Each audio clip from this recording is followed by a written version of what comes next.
നമുക്കറിയാം, ഇന്ത്യയുടെ സൈനിക ഗവേഷണ വികസനത്തിനായുള്ള രാജ്യത്തിന്റെ ഒരു പ്രാഥമിക ഏജൻസിയാണ് DRDO.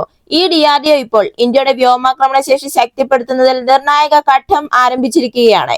തദ്ദേശീയമായി വികസിപ്പിച്ചെടുത്ത tactical advanced range augmentation precision guided ബോംബിന്റെ ക്യാപ്റ്റീവ് ഫ്ലൈറ്റ് പരീക്ഷണങ്ങളാണ് DRDO ഇപ്പോൾ ആരംഭിച്ചിരിക്കുന്നത്.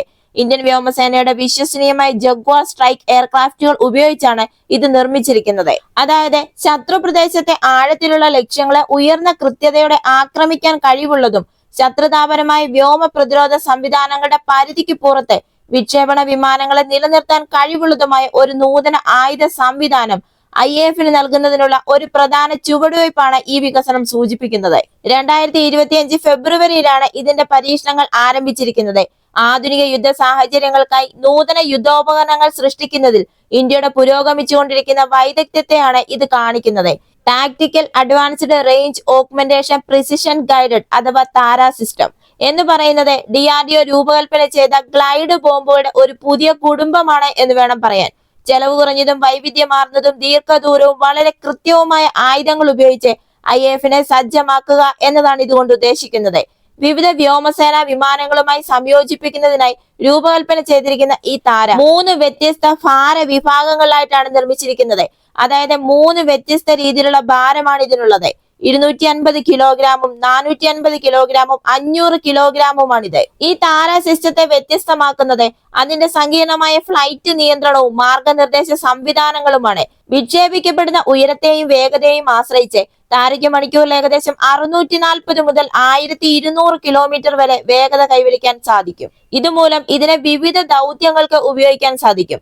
അതുപോലെ തന്നെ അതിവേഗ റിലീസുകൾ മുതൽ ലക്ഷ്യത്തിലേക്കുള്ള കൂടുതൽ നിയന്ത്രിത ഗ്ലൈഡുകൾ വരെ കൃത്യത ഉറപ്പാക്കാൻ താര ഒരു മൾട്ടി ലെയേർഡ് ഗൈഡൻസ് തന്ത്രം ഉപയോഗിക്കുന്നുണ്ട്. ഇതിന്റെ പറക്കലിന്റെ മധ്യഘട്ടത്തിൽ ഒരു ഇനേർഷ്യൽ നാവിഗേഷൻ സിസ്റ്റം അഥവാ INS, GPS സിഗ്നലുകൾ എന്നിവയുടെ സംയോജനത്തെയും ഇത് ആശ്രയിക്കുന്നുണ്ട്.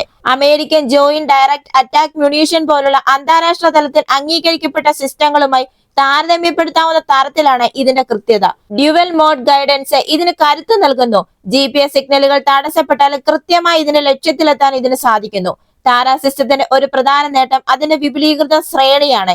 ഇത് എയറോഡൈനാമിക് രീതിയിലാണ് രൂപകൽപ്പന ചെയ്തിരിക്കുന്നത്.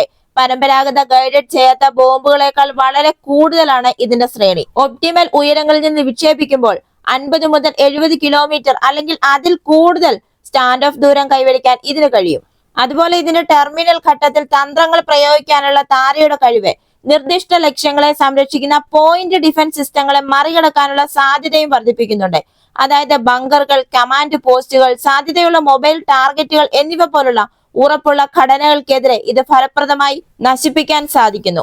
ഇന്ത്യൻ വ്യോമസേനയുടെ ജഗ്വാർ വിമാനങ്ങളായ ഷാംഷർ ഉപയോഗിച്ചാണ് നിലവിലെ ഇതിന്റെ ക്യാപ്റ്റീവ് ഫ്ലൈറ്റ് പരീക്ഷണങ്ങൾ നടത്തുന്നത്. രാജസ്ഥാനിലെ പൊക്രാൻ, ജയ്സാൽമീർ തുടങ്ങിയ പരീക്ഷണ സ്ഥലത്താണ് ഇതിന്റെ പരീക്ഷണങ്ങൾ നടക്കുന്നത്. വിമാനത്തിന്റെ ചിറകുകൾക്കിടയിൽ സ്ഫോടക വസ്തുക്കൾ ഇല്ലാതെ നിഷ്ക്രിയ താര യൂണിറ്റുകൾ വഹിക്കുന്നതാണ് ഇതിന്റെ ലക്ഷ്യം. ജഗ്വാറിന്റെ ഇലക്ട്രോണിക് സിസ്റ്റങ്ങളുമായി ബോംബിന്റെ സംയോജനം, ഭൗതിക റിലീസ് സംവിധാനങ്ങൾ വിമാനത്തിൽ ഘടിപ്പിക്കുമ്പോൾ അതിന്റെ വായു സഞ്ചാര സ്വഭാവം എന്നിവ ഇതിൽ കർശനമായി വിലയിരുത്തും. ഇതിന്റെ 3 വകഭേദങ്ങളിൽ ആദ്യത്തേതായ അതായത് ഭാരം കുറഞ്ഞ താര 250 വാഹന വ്യൂഹങ്ങൾ അല്ലെങ്കിൽ ശത്രു റഡാർ സൈറ്റുകൾ പോലുള്ള ചെറുതോ മൃദുവായതോ ആയ ലക്ഷ്യങ്ങളിൽ കൃത്യമായ ആക്രമണങ്ങൾക്ക് അനുയോജ്യമാണ്.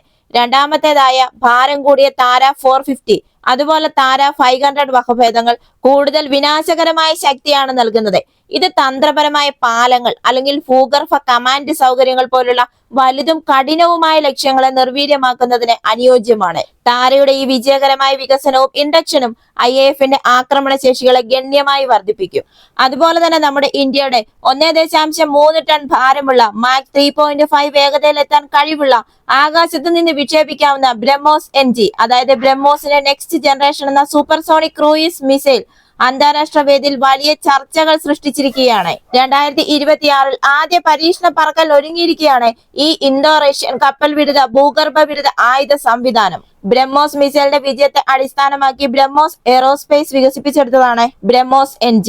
1.3 ടൺ മാത്രം ഭാരമുള്ള അതായത് യഥാർത്ഥ ബ്രഹ്മോസിന്റെ പകുതി ഭാരം മാത്രമുള്ള 290 കിലോമീറ്റർ വരെ ദൂരപരിധിക്കായി രൂപകൽപ്പന ചെയ്തിരിക്കുന്നതും ഇത് നവീകരിക്കുകയാണെങ്കിൽ 450 കിലോമീറ്റർ വരെ നീട്ടാൻ സാധിക്കുന്നതും ഇന്ത്യയുടെ തേജസ് പോലുള്ള ഭാരം കുറഞ്ഞ യുദ്ധവിമാനങ്ങൾ, സുഖോയ് 30, MKI റാഫേൽ പോലുള്ള ഹെവി വെയിറ്റുകൾ എന്നിവയുൾപ്പെടെ വിവിധ പ്ലാറ്റ്ഫോമുകളിലേക്ക് സംയോജിപ്പിക്കാൻ കഴിയുന്നത്ര ഒതുക്കമുള്ളതാണ് ബ്രഹ്മോസ് NG.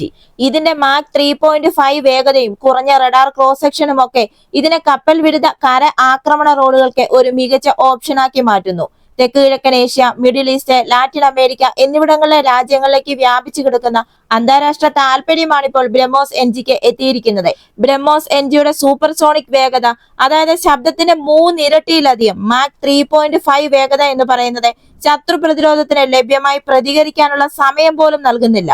വിമാനങ്ങൾ, കപ്പലുകൾ, അന്തർവാഹിനികൾ, ആളില്ലാ പ്ലാറ്റ്ഫോമുകൾ എന്നിവയിൽ നിന്ന് പോലും വിക്ഷേപിക്കാൻ രൂപകൽപ്പന ചെയ്തിരിക്കുന്ന ബ്രഹ്മോസ് NG വൈവിധ്യമാർന്ന പ്രവർത്തന ആവശ്യങ്ങളാണ് നിറവേറ്റുന്നത്.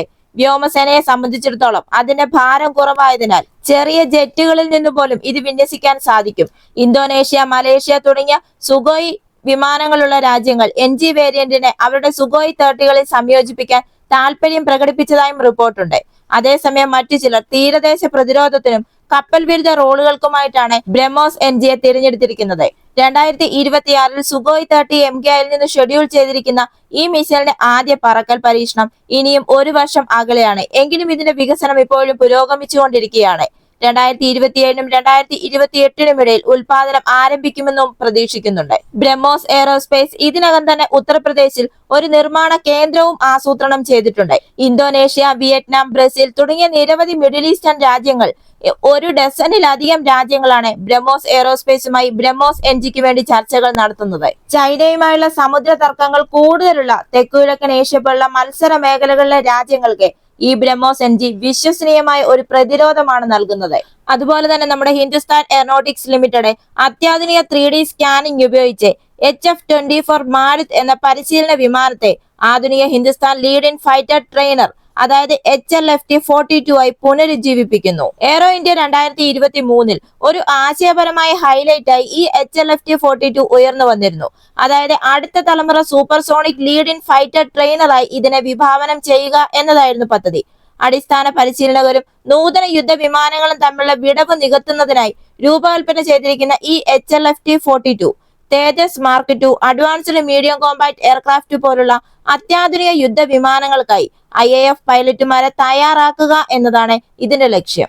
ഇന്ത്യയിലെ ആദ്യത്തെ തദ്ദേശീയ ജെറ്റ് യുദ്ധവിമാനമായ HF-24 മാരുത് 1961-ലാണ് ആകാശത്തേക്ക് പറന്നുയർന്നത്. 1980-കളുടെ പകുതി വരെ ഇത് IAF-ൽ സേവനമനുഷ്ഠിച്ചിട്ടുണ്ട്. ജർമ്മൻ എഞ്ചിനീയർ കർട്ട് ടാങ്ക് രൂപകൽപ്പന ചെയ്ത ഇത് മാക് 2 ശേഷിയുള്ള ഒരു പ്ലാറ്റ്ഫോം ആയിരുന്നു. പതിറ്റാണ്ടുകൾക്ക് ശേഷം ഇപ്പോൾ ഇതിന്റെ ഘടന ഡിജിറ്റലായി പുനർനിർമ്മിക്കുന്നതിന് നൂതന 3D സ്കാനിംഗ് ആണ് HAL ഉപയോഗിക്കുന്നത്. എന്നാൽ ഇപ്പോൾ ഈ HLFT-42-വിന്റെ കാര്യത്തിലും വെല്ലുവിളികൾ അവശേഷിക്കുന്നുണ്ട്. അതായത് ഇതിന്റെ എഞ്ചിൻ തിരഞ്ഞെടുപ്പ് ഇതുവരെയും തീരുമാനിച്ചിട്ടില്ല. GF414 അല്ലെങ്കിൽ തദ്ദേശീയമായി നിർമ്മിച്ച കാവേരി പോലുള്ള ഓപ്ഷനുകളാണ് ഇപ്പോഴും വിലയിരുത്തലിലാണ്. ഈ പദ്ധതി വിജയിക്കുകയാണെങ്കിൽ 16.5 ടൺ ഭാരമുള്ള HLFT-42 തേജസ് മാർക്ക് 1A മുകളിലും തേജസ് മാർക്ക് 2-വിന് താഴെയുമായി ഒരു 4.5 തലമുറ യുദ്ധവിമാനമായി മാറാനുള്ള സാധ്യതയുമുണ്ട്. ഈ വീഡിയോ നിങ്ങൾക്ക് ഇഷ്ടമായെങ്കിൽ മറക്കാതെ തന്നെ ഈ ചാനൽ ഒന്ന് സബ്സ്ക്രൈബ് ചെയ്യുക, ഒരു ലൈക്ക് തരിക. അടുത്ത വീഡിയോയുമായി വീണ്ടും കാണാം.